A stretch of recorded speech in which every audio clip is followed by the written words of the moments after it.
കോട്ടയം ജില്ലയിലെ പ്രസിദ്ധമായ കുമാരനല്ലൂർ ഭഗവതി ക്ഷേത്രത്തിലെ പ്രധാന ഉത്സവമാണ് കുമാരനല്ലൂർ കാർത്തിക അഥവാ തൃക്കാർത്തിക. ക്ഷേത്രം നിലവിൽ വരുന്നതിനു മുൻപ് ഈ പ്രദേശം തിങ്കൾക്കാട് എന്നും പിന്നീട് ഇന്ദുകാനനം എന്നും അറിയപ്പെട്ടിരുന്നു. കേരളം ഭരിച്ചിരുന്ന ചേരമാൻ പെരുമാൾ ആണ് ക്ഷേത്രം സ്ഥാപിച്ചത്. യഥാർത്ഥത്തിൽ ഇവിടെ കുമാരന്റെ സുബ്രഹ്മണ്യൻ വിഗ്രഹം പ്രതിഷ്ഠിക്കാനാണ് പെരുമാൾ ഉദ്ദേശിച്ചിരുന്നത്. എന്നാൽ ഉദയനപുരത്ത് പ്രതിഷ്ഠിക്കാനായി കൊണ്ടുവന്ന ദേവിയുടെ വിഗ്രഹം ഒരു പ്രത്യേക സാഹചര്യത്തിൽ ഇവിടെ എത്തിച്ചേർന്നു. മധുര മീനാക്ഷി ക്ഷേത്രത്തിലെ പൂജാരി രാജഗോപം ഭയന്ന ദേവിയുടെ മൂക്കുത്തിയുമായി ഓടിപ്പോരുകയും ഒരു യുവതിയുടെ നിർദ്ദേശപ്രകാരം ഓട്ടം അവസാനിപ്പിച്ച സ്ഥലമാണ് ഇതെന്ന് ഒരു ഐതിഹ്യമുണ്ട്. ആ യുവതി സാക്ഷാൽ ഭഗവതിയായിരുന്നു.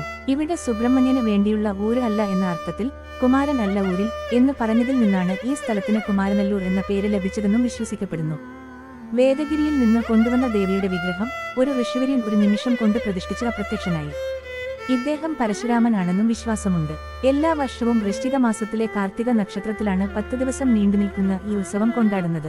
കാർത്തിക നക്ഷത്രം ദേവിയുടെ ജന്മനക്ഷത്രമായി കരുതപ്പെടുന്നു. തൃക്കാർത്തിക ദിവസം രാത്രിയിലെ കാർത്തിക വിളക്ക് ദർശനം പ്രസിദ്ധമാണ്. ക്ഷേത്രത്തിലും സമീപത്തുള്ള വീടുകളിലും സ്ഥാപനങ്ങളിലും ദീപങ്ങൾ തെളിയിക്കുന്നു. തൃക്കാർത്തിക ദിവസം ആറാട്ട് കഴിഞ്ഞെത്തുന്ന കുമാരനല്ലൂർ ഭഗവതിയുടെ ഭംഗി കാണാൻ തൃശൂർ വടക്കുന്നാഥൻ ക്ഷേത്രത്തിലെ ശിവഭഗവാൻ ക്ഷേത്രത്തിന്റെ തെക്കേ ഗോപുര മതിൽക്കെട്ടിൽ വന്നു നിൽക്കാറുണ്ടെന്നാണ് ഐതിഹ്യം. ഈ വിശ്വാസം കാരണം അന്ന് വടക്കുന്നാഥ ക്ഷേത്രത്തിൽ മധ്യപൂജ തെക്ക് വശത്താണ് നടത്തുന്നത്. മറ്റൊരു ഐതിഹ്യം ഭഗവതിയുടെ സൗന്ദര്യം കാണാൻ ഉദയനപുരം സുബ്രഹ്മണ്യ സ്വാമിയും മതിലകത്ത് നിന്ന് പുറത്തുവന്നു നിന്നു എന്നും ഐതിഹ്യമുണ്ട്. ഈ കഥയുടെ ഓർമ്മക്കായാണ് ഈ ക്ഷേത്രങ്ങളിലും അന്നേ ദിവസം പ്രത്യേക പൂജകൾ നടത്തുന്നത്. തൃക്കാർത്തിക ദിവസം ആറാട്ട്, പള്ളിവേട്ട, ദേശവിളക്ക് എഴുന്നള്ളിപ്പ് തുടങ്ങിയ പ്രധാന ചടങ്ങുകളും പഞ്ചവാദ്യം പോലുള്ള മേളങ്ങളും ഉണ്ടാകും. ഉത്സവ ദിവസങ്ങളിൽ എല്ലാ ദിവസവും ആറാട്ട് നടക്കാറുണ്ട് എന്നൊരു പ്രത്യേകതയും ഈ ക്ഷേത്രത്തിനുണ്ട്.